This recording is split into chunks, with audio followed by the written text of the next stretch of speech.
The Thunder of Silence, Chapter 1. The Two Covenants. In the flesh, we are of the bondwoman, so we are prisoners of the flesh. Our sole purpose is to start rising out of the valley of the shadow of death and move up to the highest and return to our true home, our true foundation, which is not of the bondwoman, but of the free woman. We move to the New Jerusalem, which is the kingdom of God, holding all and everything of truth. It is here, in grace, where we lose being a slave, and we return to being a son and heir. We are reborn in spirit, and this rebirth is now. This now is always in the present time of existence. There is always a now, whether it is today, tomorrow, future time. Rebirth or consciousness is always now, because all we ever have is present time, or present, or presence. We are never separate from our Creator. Never. This consciousness, this rebirth, this journey to ascend to the highest truth is our only reason that is within us. The kingdom we forgot led us downwards to an illusion that has hypnotized us into manifestations of dualism. We created our world and then became trapped in a web of seeking happiness in wanting, desiring, but most of all replacing our true being, our true I am, our real pure I, with someone or something else. We allowed idealism to take part of our consciousness. Our pure, clean truth of who we are became dusty and dirty, so we couldn't see clearly anymore.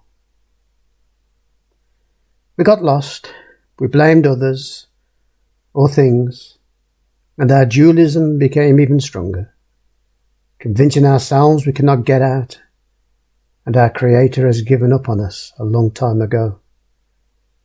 This, of course, is in full bondwoman mode, and therefore the title of slave fits perfectly. The grace is not a grace in the sense we have to wait for God to show mercy. No, the grace is that this love and freedom we so much need is actually for the receiving at the point of now. You want it. It will come as slow and as fast as you rise in your climb of consciousness, your rebirth, your being born again, your beginning to ascend, and once the journey begins to the New Jerusalem, the pure truth begins to enter your temple and consciousness. As we continue to climb, we continue the birth and growing into the newness of life. When I say climb, this is not actually any effort or work. This climb is resting in God. This climb is being still and being in peace. This comes from ending the mind. St. Paul says he died daily. He was telling us. He dropped the mind and allowed God. The man Jesus was every day a step away from the disciples in a quiet place or a side mountain. This means he was being one with God. No mind there, no dualism. Simply I and my Father are one. Like Peter on the rooftop, seeing a vision. Peter was in that holy place with no thoughts. There is no work. There is simply a need to drop and accept what the word asks. Be still and know that I am God. Once this journey begins, which actually has always been, we start to let go of the dualistic mindset and allow stillness. No need to be afraid of the stillness and the silence, but rather to fall into safety. We are with our Creator. We are one with God.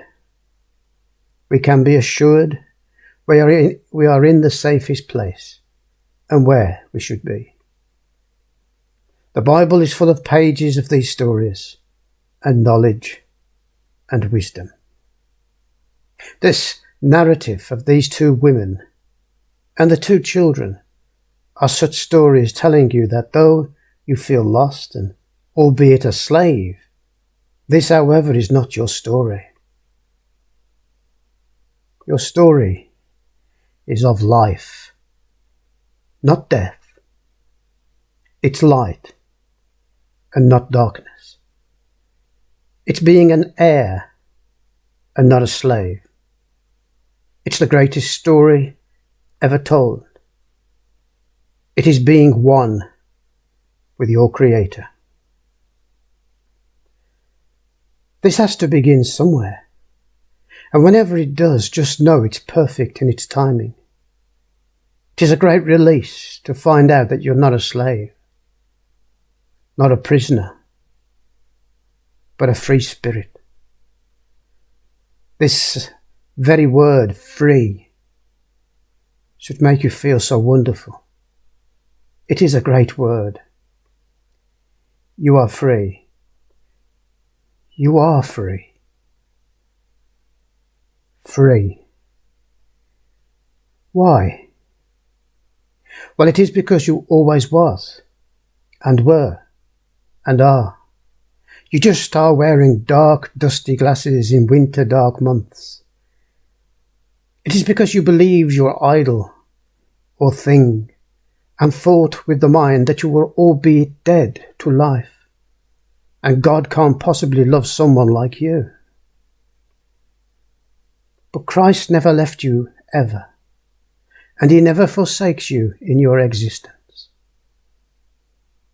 No one can make you leave being a slave. It's up to you.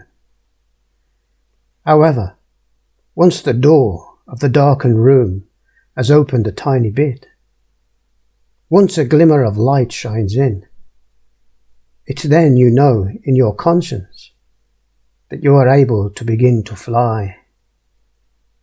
You're not stuck in a nest, scared and fragile. There are two covenants, the slave woman and the free woman. Two children, one in slavery, one in freedom. There is the valley of the shadow of death, and there is the New Jerusalem. There is the flesh, and there is the spirit. Remember, the flesh profits nothing, only the spirit. The kingdom awaits. Your Creator awaits. Christ said the kingdom is within you, and therefore that is where you will find what you are looking for. Drop the flesh and be in the spirit. Look how the world is in fullness of flesh and not of spirit. The world is in slavery, and God says, "Come out of her, my children." Final words. This is a spiritual message, and all is spiritual. The flesh does not come into it. You must give up trying to earn your right to get into heaven, and instead give up everything. Again, this giving up is all spiritual, all the battle of the mind. Give up the mind and the concepts, and rest in the silence. And there you are, one with your Creator. No need for you to earn anything, work towards anything, try and force God to love you. No prayers, nothing. It is then you can feel for the first time in your existence, I and my Father are one. And then, in this presence, neither wanting nor not wanting anything, all things will be added unto you. Why? Because I am. Thank you.